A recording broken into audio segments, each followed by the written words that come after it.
Hey Dunchbags, what's going on? It's Landon Remixes here, and it is time for my review of the debut album from Skrillex. This one is, of course, called Recess. This makes for the second album in my 2017 throwback series, the first, of course, being Haywire's Twofold Part 1, which I did with Red Hawk Director last month. A lot of the albums that I feature in this year's throwback series are going to come from my top 10 albums of 2014 list, mostly because that was really the start of me doing album reviews on my channel, and therefore I didn't really have great explanations for why I liked and didn't like things. I just wasn't really a good critic at the time.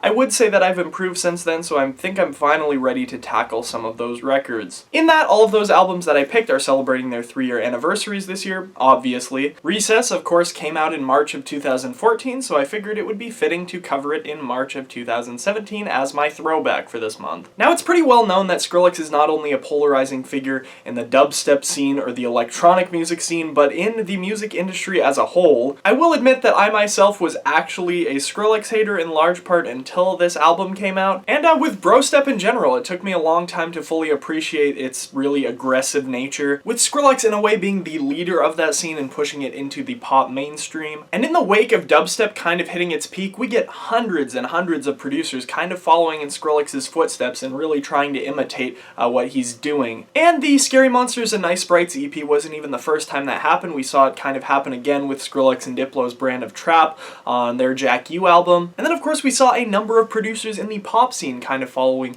in his style after he produced a number of hits for Justin Bieber. And in a way, I guess you could say that this album, Recess, kind of serves as a catalyst for Skrillex's audience really widening and him making so many different styles, because Recess is probably his most diverse work he's done. While many people who only understand this album from a pop music listener's perspective might classify this entire thing as just dubstep, this album is really so much more than that, with Skrillex kind of cross-pollinating in a way between different subgenres in EDM. With songs like Recess, the title track, taking influence from club hip-hop, of course with that Fat Man Scoop appearance.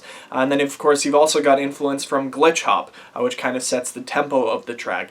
And then you've got even more influence during the drop, especially with that click-clack big room sound that Martin Garrix popularized in 2013 and 2014. You've got the song Stranger, which uniquely combines a deep house beat with a lot of elements from twerk music, a genre that in large part Milo and Otis were leading, and of course we get Kilogram from Milo and Otis reappearing on this song. I would say that myself included with a lot of listeners when this album came out, that I didn't really know how to classify a lot of these songs at that time. And like I said, it's really easy to just slap that dubstep label on most of this album, but in reality there's only 3 songs on this whole thing that really carry that signature Skrillex Brostep sound, and that's the first song on the album, All Is Fair in Love and Brostep, and then of course there's Try It Out, the Neon mix with Alvin Risk, and then there's the song that's nearly the closer, Ease My Mind, which is actually a remix of DJ Ease My Mind by Nicki and the Dove. Strangely enough, going into this album as a dubstep hater, I actually found a lot of enjoyment in these Brostep brand songs. At the time of the album's release, Ease My Mind was probably my favorite of these 3,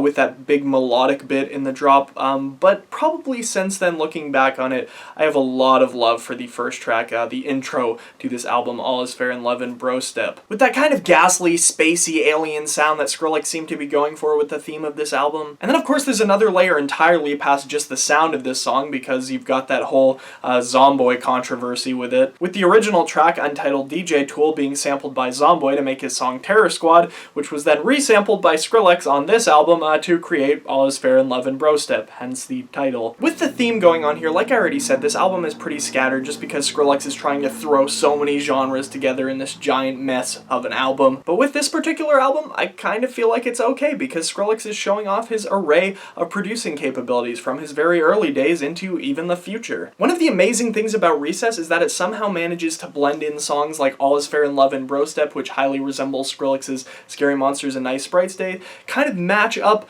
with songs like Coast is Clear featuring Chance the Rapper and The Social Experiment. One of those being produced very grittily and electronically, and the other being much more natural, with a live band. Skrillex even somehow manages to find a way to make the 2 drum and bass songs on this record sound absolutely nothing alike, with of course Coast is Clear being one of the more light-toned songs on the album, and then just 2 tracks later we get Ragga, which of course is drum and bass as well, and features one of the most gritty, distorted drops I've ever had the pleasure of listening to. And with a lot of artists' albums in the past, I've had a lot to pick with when it comes to albums being way too spread out, but in Skrillex's case, I feel like just his sound design kind of ties this entire thing together, because it's so unique in the scene. With his signature growls being included all across the album, even on songs like the more future house-leaning F That, and maybe that's kind of the reason why I fell in love with this album and Skrillex in general to begin with, just because I realized with Recess that Skrillex is able to flawlessly produce in so many genres, from garage to trap to drum and bass to more experimental songs like Doompy Poomp. It would be wrong of me though to give this album nothing but praise, because there are still some picks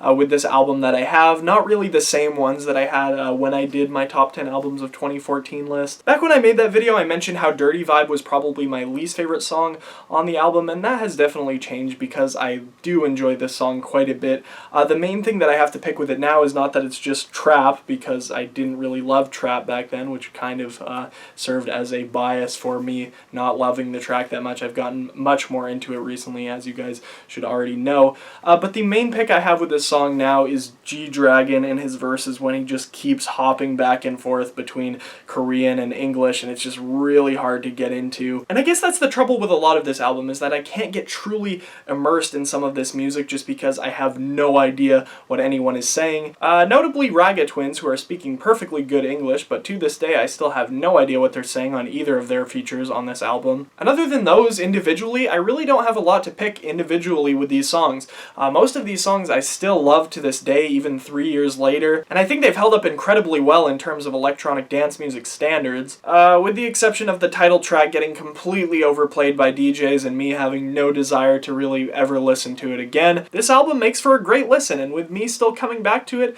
after 3 years, I can see myself coming back to it over and over again for years to come. I would give Recess a light 9.0 out of 10, and I would definitely suggest this to someone as an electronic dance music essential. Still my favorite Skrillex project to date, and it's worth noting that Skrillex is about due for another album probably this year, because his last project, of course, was the Jack U album about 2 years ago, and he hasn't put out any extended solo works or anything like that since Recess. So hopefully we'll get something big this year, and you guys know that I will be on it if he does. If you have any great memories with Recess or with Skrillex in general, I want to know about them down in the comments section below. As always, I'm Landon Remixes. I hope you guys enjoyed this bit of a throwback review, and I'll catch you later. Peace.